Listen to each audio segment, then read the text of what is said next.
Hai teman-teman, selamat datang di channel artikel YouTube. Channel pertama cerita Kenshin. Kali ini admin upload lagi ya. Terima kasih.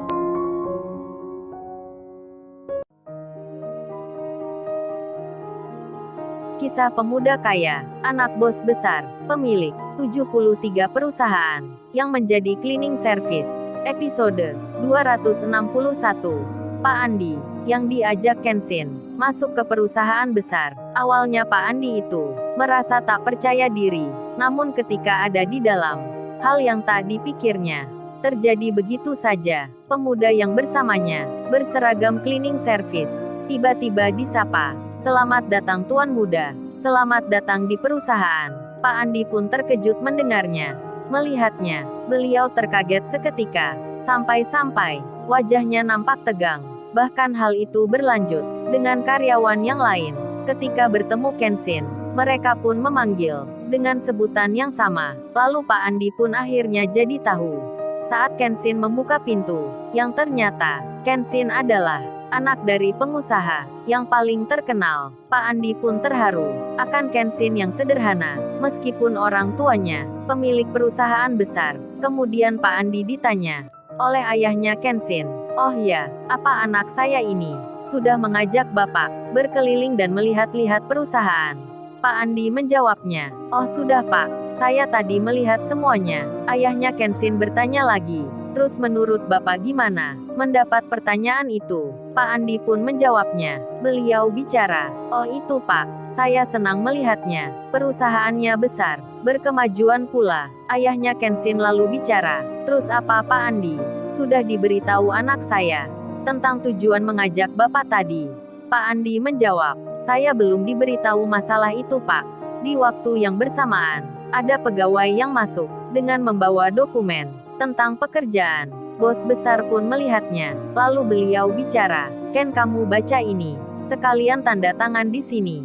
Kenshin yang duduk di sebelah jendela, lalu maju ke meja ayahnya, yang di situ ada Pak Andi dan staf kantor tersebut. Ketika melihat Kenshin, orang itu pun bilang, "Oh ada Tuan Muda di sini."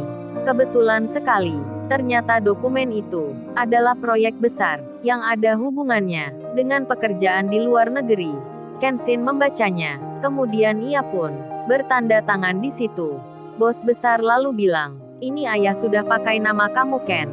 Entar semua pekerjaan di proyek ini yang bertanda tangan harus kamu." Pak Andi pun mendengarnya. Dalam benaknya masih tak percaya akan apa yang dilihatnya.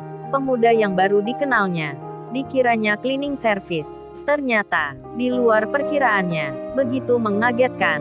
Lalu staf perusahaan yang membawa dokumen tersebut meninggalkan kantor. Bos besar pun kemudian melanjutkan bicara, "Oh ya Pak Andi, karena kemarin Kenshin sudah cerita tentang masalahnya Bapak ini, yang pernah punya perusahaan, namun mengalami kegagalan karena ditipu temannya, bahkan sampai ditagih oleh debt collector. Saya mau tanya lagi, saat diajak Kenshin tadi, apa yang ada di benak Pak Andi? Ingin mendapat pekerjaan atau sekedar jalan-jalan saja mengikuti ajakan anak saya?" Pak Andi menjawabnya, "Awalnya saya mengikuti Mas Kenshin Pak. Barangkali ada pekerjaan." Bos besar pun menyahutnya, "Terus pekerjaan apa yang ada di bayangan Pak Andi ketika ikut anak saya tadi?" Pak Andi menjawabnya, "Maaf sebelumnya Pak, saya mengiranya cleaning service." Bos besar pun tersenyum. Kemudian beliau bicara ke anaknya, "Ken, kamu pulang saja, entar di sini lama. Ayah mau interview Pak Andi." Kenshin menjawab, "Entar Pak Andi pulangnya gimana ya?" Pak Andi menyahut, "Nggak usah diantar Mas Kenshin. Biar nanti saya naik angkutan aja." Bos besar pun bilang, "Hei Ken, apa ayah di sini nggak ada pegawai yang bisa nganterin Pak Andi pulang? Entar diantar naik mobil. Masa pernah punya perusahaan kamu antar naik motor? Bikin malu ayah saja. Sudah kamu pulang dulu." Di saat itu handphonenya Pak Andi berdering. Rupanya ia lupa saat masuk perusahaan ini mengatur volumenya. Dalam posisi diam, Pak Andi pun mengangkatnya, hendak menolak panggilannya, namun bos besar bilang, "Diangkat saja nggak apa. Silahkan Pak Andi bicara, nggak masalah di sini." Pak Andi pun menerimanya. Rupanya yang telepon istrinya. Yang bicara bertanya, "Sudah sampai mana ya?" Pak Andi pun menjawab, "Ini Mama masih di perusahaan." Namun tiba-tiba, handphonenya mati. Telepon pun terputus. Lalu dilihatnya, Pak Andi pun bilang, "Oh, baterai saya habis ini." Maklum Pak, handphone lama. Pak Andi tersenyum. Kemudian bos besar bicara, "Ini pakai telepon kantor saja. Barangkali ada yang penting." Namun Pak Andi menjawabnya, "Nggak Pak, terima kasih. Tadi istri saya cuman tanya kabar saja." Kemudian Kenshin berpamitan hendak pulang. Kenshin pun meninggalkan kantor ayahnya. Setelah itu bos besar melanjutkan bicara lagi tentang jawaban Pak Andi yang tadi mengira ditawari Kenshin kerja cleaning service. Bos besar mengungkapkan, menjelaskan. Beliau berkata, "Oh ini Pak Andi, saya kan punya perusahaan banyak, sedang umur semakin bertambah. Jadi nggak mungkin saya ini selalu memimpin di sini. Terus kenapa Kenshin? Saya biarkan saja kerja cleaning service. Itu ada alasannya, biar nanti ke depannya semua pegawai yang bekerja dengannya merasa senang mulai sekarang. Karena atasannya tak segan bekerja dari bawah. Mereka akan menyukai Kenshin yang seperti adanya, menyukai kepribadiannya. Jadi ini alasan saya membiarkan dan juga menyiapkan agar Kenshin nanti dibantu para staf di sini dengan sepenuh hati saat mengelola perusahaan." Pak Andi pun langsung menjawabnya, "Benar Pak, itu saya merasakan sendiri. Saya bisa mengerti. Jadi tahu sendiri kenapa Mas Kenshin begitu dihormati di sini dan di perusahaan yang saya lihat sebelumnya." Bos besar pun kemudian bilang, "Kalau gitu Pak Andi apa siap bekerja besok?" Pak Andi pun menjawabnya, dengan sedikit rada terkejut. Beliau bicara, "Apa Pak, besok saya bekerja? Beneran nih Pak, tapi saya belum buat lamaran kerjanya." Bos besar pun menjawab, "Gak perlu seperti itu." Lalu Pak Andi membalasnya, "Kalau gitu saya terima kasih Pak. Saya siap bekerja membantu Bapak." Pak Andi mukanya langsung senang. Beliau jadi bersemangat. Pak Andi pun bilang, "Maaf sebelumnya ya Pak, di mana ya kerja saya esok? Saya senang jadi nggak sabar."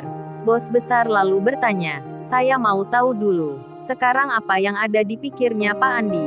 Tentang kerjanya besok itu apa?"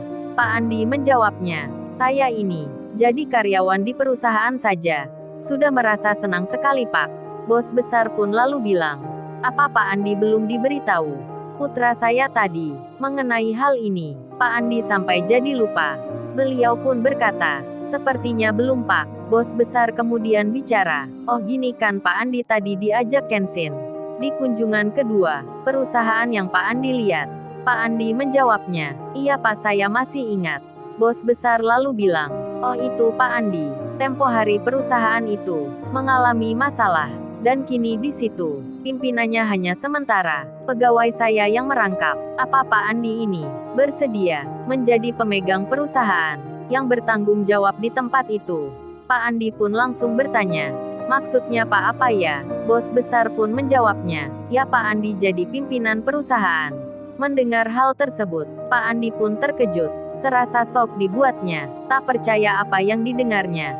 Mimpi pun tak pernah dibayangkannya. Di sela kejatuhannya, di sela musibah yang dialaminya, bahkan rasa putus asa, tak mungkin dapat kerja, malah kini mendapat kejutan, menjadi pimpinan di salah satu perusahaan.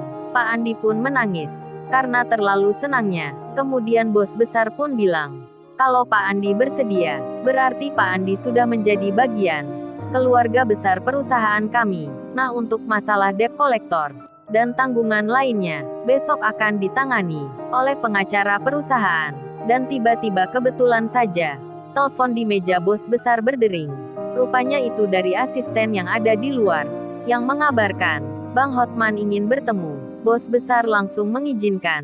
Pintu dibuka. Bang Hotman kemudian menyapa, "Selamat sore bos. Saya datang ke sini. Kebetulan tadi ada di jalan. Ditelepon oleh Tuan Muda agar bisa datang ke kantor bos." Bos besar pun berkata, "Oh ini Hotman. Sangat kebetulan sekali kamu datang ke sini. Ini perkenalkan, Pak Andi, staf perusahaan yang jadi pimpinan baru, lagi mempunyai masalah dengan debt collector dari pihak bank. Tolong besok kamu tangani. Jangan sampai staf perusahaan saya Dikejar debt collector, entar bikin malu nama saya. Bang Hotman pun menjawab, beres bos. Hal itu masalah kecil bos. Sudah biasa saya tangani. Pak Andi pun melihat, pengacara terkenal ada di sini. Beliau pun langsung disapa oleh Bang Hotman. Bang Hotman pun bertanya-tanya tentang dokumen yang diperlukan dan kejadiannya seperti apa, hingga mereka janjian dilanjutkan besok pagi. Bang Hotman pun izin keluar, melanjutkan kesibukannya. Pak Andi sendiri kini harus ikut meeting dengan staf karyawan kantor untuk mempelajari apa yang diperlukan, yang disiapkan dalam memulai kerja di perusahaan nanti. Pak Andi pun berpindah tempat. Kini beliau bersama stafnya bos besar masuk di ruang meeting hingga sampai berjam lamanya, dan tak terasa waktu yang berjalan. Jam pun sudah menginjak di pukul 9 malam. Istri dan anaknya Pak Andi menjadi khawatir. Mereka sangat risau. Terlebih nomor teleponnya tak bisa dihubungi. Putri pun sampai berkata, "Ma, jangan-jangan ayah diculik debt collector, Ma." Mamanya pun menjawab dengan penuh ketakutan, "Bisa jadi Putri. Apa baiknya kita lapor polisi? Kan debt collector kemarin hampir saja berkelahi dengan pemuda yang kerja cleaning service di sini. Jangan-jangan mereka balas dendam, lalu bertemu di jalan." Putri dan mamanya pun merasakan kalut. Mereka tak bisa tidur semenjak tadi pagi. Selang beberapa saat kemudian, yang ditunggu pun tiba. 2 mobil nampak datang, berhenti di depan rumah. Putri dan mamanya melihat, mereka pun langsung berpikiran tidak baik. Apa itu mereka debt collector atau pihak yang lain yang mengabarkan kejadian yang tak diinginkan? Pintu mobil dibuka, lalu nampaklah orang keluar. Mamanya Putri langsung melihat, itu suaminya, Pak Andi, yang berpakaian kerja sangat beda dari sebelumnya. Nampak kini lebih rapi, ditemani oleh 2 orang. Kemudian Pak Andi pun masuk. Istrinya menyapa, "Yah, kok gini? Apa ini ayah ya? Kok jadi lain gini? Apa mama sedang bermimpi ini?" Pak Andi tersenyum. Beliau menjawab, "Mama nggak bermimpi. Ini memang ayah.